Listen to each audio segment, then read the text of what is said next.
Անուն Հոր և Որդու և Հոգու Սրբո ամեն։ Իսկ Մխիթարիչը Սուրբ Հոգին, որին Հայրը կուղարկի իմ անվան, նա ձեզ ամեն բան ուսուցանի և կհիշեցնի այն ամենը, ինչ ես ձեզ ուսուցանել։ Սիրելի քույրեր և եղբայրներ, մեր Տեր և Տեր Հիսուս Քրիստոս 3 տարիներ շարունակ քարոզեց, ուսուցանեց, փոխանցեց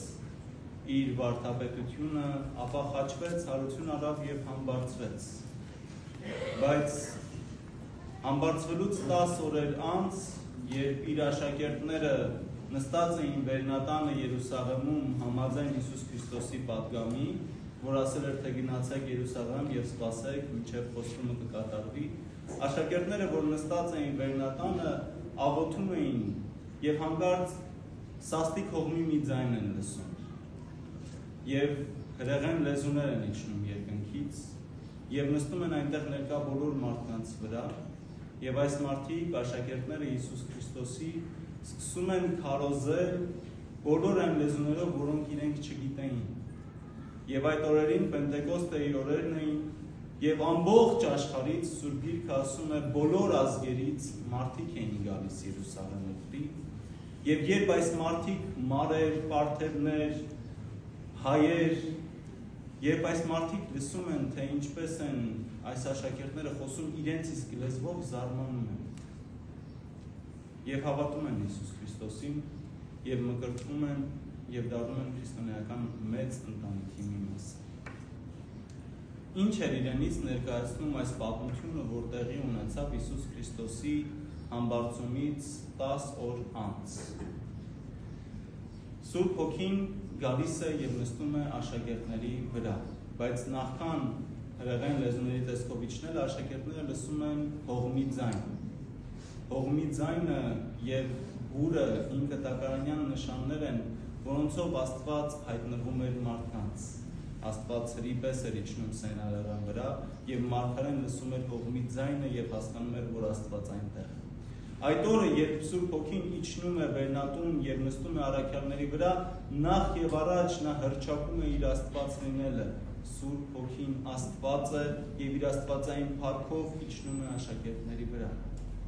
Եվ նրանք լցվում են Սուրբ Հոգով և սկսում են քարոզել քրիստոնեությունը ամբողջ աշխարհով մեկ։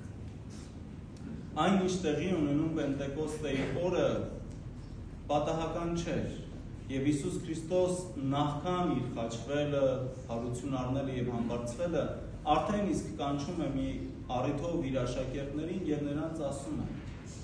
հետևյալ տողերը, որ մեզ փոխանցել է Հովհաննես Ավետարանիչը, եթե ինձ սիրում եք, կպահեք իմ պատվիրանները, և ես օրը կխնդրեմ, և նա ձեզ մեկ այլ մխիթարիչ կուղարկի, ով կառաջնորդի ձեզ։ Եվ ձեզ համար ավելի լավ է, որ ես գնամ, որովհետև եթե ես չգնամ, մխիթարիչը չի գա,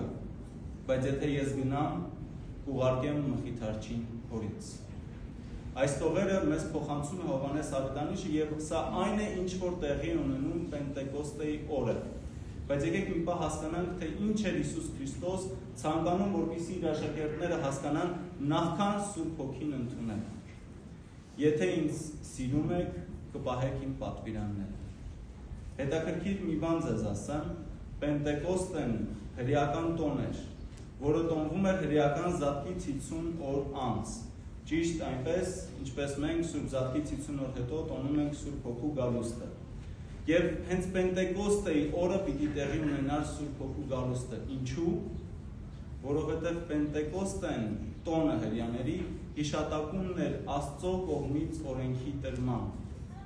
Այն տոնն էր, որի ժամանակ հրեաները հիշում էին, թե ինչպես էր Աստված հայտնվում իրենց նույն հրի տեսքով Սինա լեռան վրա և տալիս իրենց օրենքը, պատվիրանները, որոնցով իրենք պիտի ապրեին, որպեսզի հասնեին ավետյաց երկրին։ Եվ այսօր մենք տեսնում ենք, որ Հիսուս Քրիստոս ասում է, եթե ինձ սիրում եք, կպահեք իմ պատվիրանները, և ես ձեզ կուղարկեմ Սուրբ Հոգին։ Եվ ճիշտ պատվիրանը ստանալու օրը, Պենտեկոստեի օրը, աշակերտները, որ սիրում էին Հիսուս Քրիստոսին, ստանում են Սուրբ Հոգին։ Հետևաբար այն ամենը, ինչ որ այժմ պիտի ասեմ, ինչ վերաբերվելու է Սուրբ Հոգին ստանալու հետ կապված, վերաբերվելու է բոլոր նրանց, ովքեր սիրում են Հիսուս Քրիստոսին և պահում են նրա խոսքը։ Երբ աշակերտները ստանում են հրեղեն լեզուները, սկսում են խոսել բոլոր լեզուներով։ Սուրբ Գիրքը ասում է, սկսում են խոսել օտար լեզուներով։ Այսօր էլ կան մարդիկ, որ ասում են, թե խոսում են օտար լեզուներով, բոլորը տեղյակ եք։ Բայց մի նրբություն կար նրանց առաքյալների և այս մարդկանց միջև։ Երբ առաքյալները խոսում էին, բոլոր մարդիկ իրենց հասկանում էին։ Եվ առաքյալները խոսում էին այն լեզուներով, որոնցով մարդիկ էին խոսում։ Հայերի հետ հայերեն և օտարների հետ օտար լեզվով։ Եվ ճիշտ այդպես են կարողանում ամբողջ աշխարհով մեկ քրիստոնեությունը տարածել։ Հետևաբար մենք տեսնում ենք, որ Սուրբ Հոգին երբ իջնում է առաքյալների վրա և բոլոր նրանց վրա, ում որ իջնում է Սուրբ Հոգին, այդ մարդիկ ստանում են շնորհներ, որոնք պիտի ծառայեն մարդկանց դեպի Աստված բերելու։ Եվ մենք էլ բոլորս, որ մկրտվում ենք, շնորհներ ենք ստանում, որ օծվում ենք, շնորհներ ենք ստանում Աստծուն այս աշխարհում ներկայացնելու և աստվածամարդկային կապը ամուր պահելու։ Նույն կերպ և առաքյալները շնորհներ ստացան, ոչ միայն խոսելու օտար լեզուներ, այլ նաև քաջաբար ամբողջ աշխարհում քրիստոնեությունը տարածելու։ Եվ այս մասին էր ասում Հիսուս Քրիստոս, երբ ասում էր, թե ես պիտի գնամ, որպեսզի մեկ այլ մխիթարիչ ուղարկեմ ձեզ Հորից։ Ինչ էր նշանակում մեկ այլ մխիթարիչ։ Եկեք բոլորս մտովի 2000 տարիներ հետ գնանք և տեսնենք, թե ինչպես էին աշակերտները շրջում Հիսուս Քրիստոսի հետ։ 3 տարի շարունակ, օր ու գիշեր նրանք Քրիստոսի ներկայության մեջ էին։ Մեզանից և ոչ մեկ մեր ընտանիքի անդամների հետ անգամ այդքան ժամանակ չի անցկացնում, ինչքան աշակերտները անցկացնում էին Հիսուս Քրիստոսի հետ, օր ու գիշեր։ Եվ Հիսուս Քրիստոս այնտեղ էր, երբ աշակերտները սարսափում էին։ Այնտեղ էր, երբ նրանք տխուր էին։ Այնտեղ էր, երբ նրանք ուրախ էին։ Այնտեղ էր նրանց այդ 3 տարիների բոլոր պահերին։ Եվ չկար մի վայրկյան, որ Հիսուս Քրիստոս նրանց հետ չլիներ։ Հիսուս Քրիստոս էր նրանց մխիթարիչը։ Հիսուս Քրիստոս էր նրանց զորությունը 3 տարիներ շարունակ։ Բայց գալիս է ժամանակ, երբ Հիսուս Քրիստոս պիտի այլևս համբարձվի երկինք։ Եվ այդ իսկ պատճառով էլ իր աշակերտներին ասում է, ես ձեզ այլ մխիթարիչ կտամ։ Հունարեն այս այլ բառը նշանակում է մեկ ուրիշը նույն տեսակից։ Այսինքն այլ անձ, բայց ոչ այլ Աստված։ Սուրբ Հոգի Աստված։ Ինչը նույնն էր, թե եթե Քրիստոս նրանց հետ լիներ, նրանց կյանքի ամբողջ օրը։ Ասում է, ես ձեզ այլ մխիթարիչ կուղարկեմ, ով ձեզ հետ կլինի օր ու գիշեր, տագնապի և ուրախության, տխրության և ցնծության մեջ։ Բայց շարունակում է նաև ասելով հետևյալ խոսքերը. ձեզ համար լավ է, որպեսզի ես գնամ։ Այստեղ կարող ենք հարց տալ. Տեր, ինչպես կարող էր լավ լինել աշակերտների համար այն ժամանակ, որ քեզ առաջոք տեսնում էին, քո հետ հաց էին կիսում։ Ինչպես կարող էր նրանց համար ավելի լավ լինել, եթե դու գնայիր, և ոչ թե եթե դու մնայիր նրանց հետ։ Եվ միթե մեզ բոլորիս համար ավելի լավ չէր լինի, եթե Քրիստոս այսօր այստեղ մարմնով ներկա լիներ, որպեսզի մենք կարողանայինք մոտենալ և ասենք. Տեր, միթե դու չես տեսնում այն ամենը, ինչ կատարվում է այս աշխարհում։ Միթե դու չես տեսնում այն անարդարությունը, որ տեղի ունենում իմ հանդեպ, կամ այն մեղքերը, որ ես գործում եմ տկարությամբ, միթե դու իմ տկարությունը չես տեսնում, խնդրում եմ գթա ինձ, քո ձեռքը երկարիր,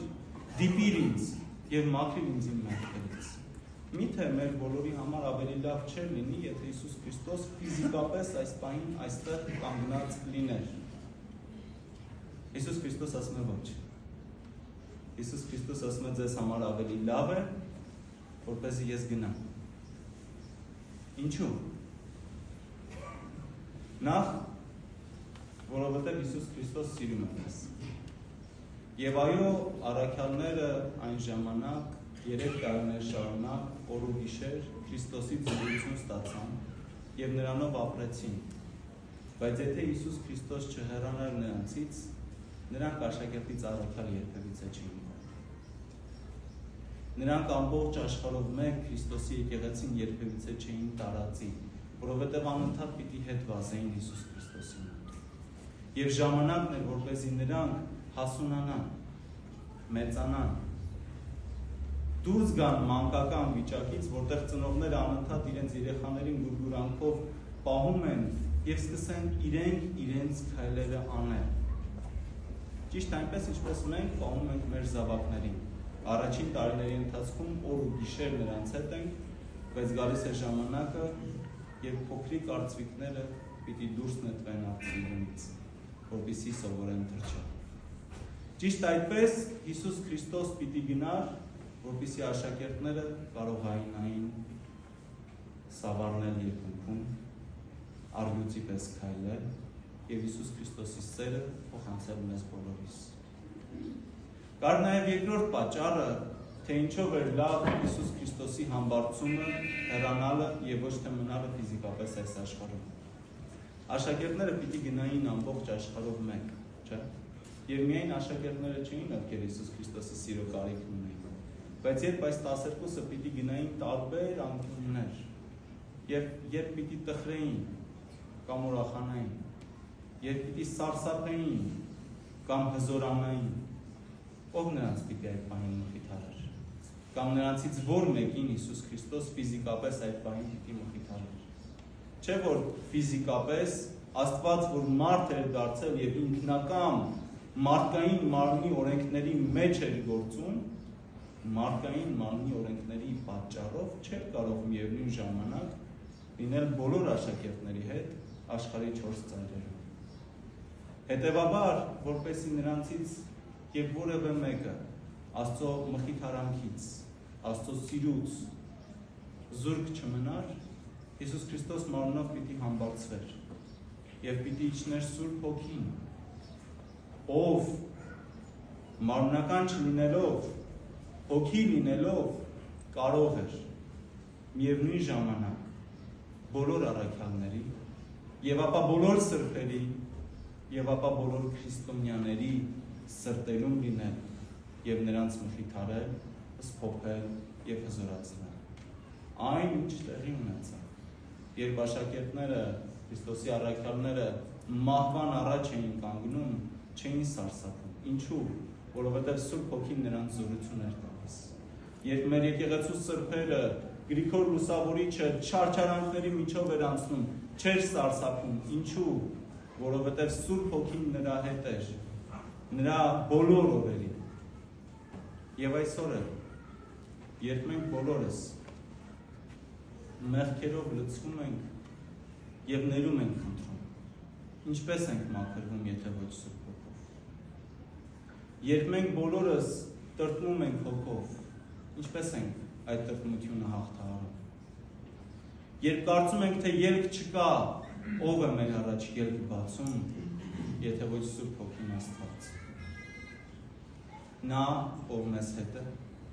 նա, ով մեզ առաջնորդում է, նա, ով մեր մխիթարիչն է, նա, ով մեր Աստվածն է։ Բայց եկեք եւ տեսեք, որ մենք բոլորս, քանի որ մարդ ենք, տկար ենք։ Ես կասեի նաեւ լացկան ու նեղացկոտ, չէ՞։ Եվ ժամանակ առ ժամանակ, երբ փոքր դժվարությունները հաղթահարում ենք, չենք էլ անդրադառնում, գալիս ենք եւ հանկարծակի կանգնում ենք մի երկարատև խնդրի առաջ, որը կարող է տարիներ տևել։ Եվ տարիներ անց մենք կարծես մոռանում ենք, որ մինչև այդ պահը Աստված մեզ բերել էր եւ ասում ենք ուր է իր Աստված, կամ ուր ես։ Արդյոք դու կաս։ Եթե դու կաս, ինչի՞ եմ ես կրկին անգամ այս անարդարության առջև կանգնում։ Մոռանում ենք, որ կար ժամանակ, երբ ինչպես Պողոս Առաքյալն ասում, երբ մենք կաթ ենք ուտում, եւ այդ կաթը մեզ տալիս ենք, բայց ժամանակն է եկել, երբ որ մենք միս պիտի ուտենք, եւ այդ միսը մենք պիտի ձեռք բերենք։ Պողոս առաքյալը հենց այդ դրա մասին է ասում, որ մենք բոլորս վստահաբար զգացել ենք Սուրբ Հոգու ներկայությունը մեր կյանքում։ Չկա այստեղ մի մարդ, որ կարա ասի, որ երբևիցե իր կյանքում չի զգացել Աստծո ներկայությունը։ Բայց վստահաբար նաև բոլորս կարող ենք ասել, որ երբ որ կանգնում ենք խնդիրների առաջ, մի բան մոռանում ենք, որ Սուրբ Հոգին մեզ հետ է։ Ինչու՞, որովհետև տկար են։ Բայց առաքյալներն են էին տկար։ Երբ զորացան Սուրբ Հոգով եւ ստեցին քարոզել քրիստոնեությունը ամբողջ աշխարհում։ Ինչ եմ ուզում ասել։ Հիսուս Քրիստոս շատ հստակ ասում է, որ բոլոր նրան, ովքեր սիրում են ինձ եւ իմ պատվիրանները ստանում են, պահում են, ես նրանց ուղարկում եմ Մխիթարչին, Սուրբ Հոգուն, որին մենք բոլորս քրիստոնյա լինելով ստանում ենք եւ որը մեր բոլորի ներսում է։ Եվ ես ցանկանում եմ, որպեսզի մենք բոլորս երբեք չկասկածենք եւ չմոռանանք, որ այդ Հոգին մեզ հետ էր մեր առաջին օրվանից եւ մեզ հետ պիտի լինի մինչեւ հավիտյանս հավիտենից։ Ոչ թե մեր վերջին օրը, մենք վերջին օր չունենք, մեզ հետ է առաջին օրվանից եւ մեզ հետ պիտի լինի մինչեւ հավիտյանս հավիտենից։ Եվ անգամ, եթե մեր դժվարությունների մեջ մենք ամբողջ աշխարհի կողմից լքված լինենք, հիշենք, որ այդ ամբողջ աշխարհից ավելի մեծ մեկը Սուրբ Հոգին մշտապես մեզ հետ է, որին փառք հավիտյանս անունով։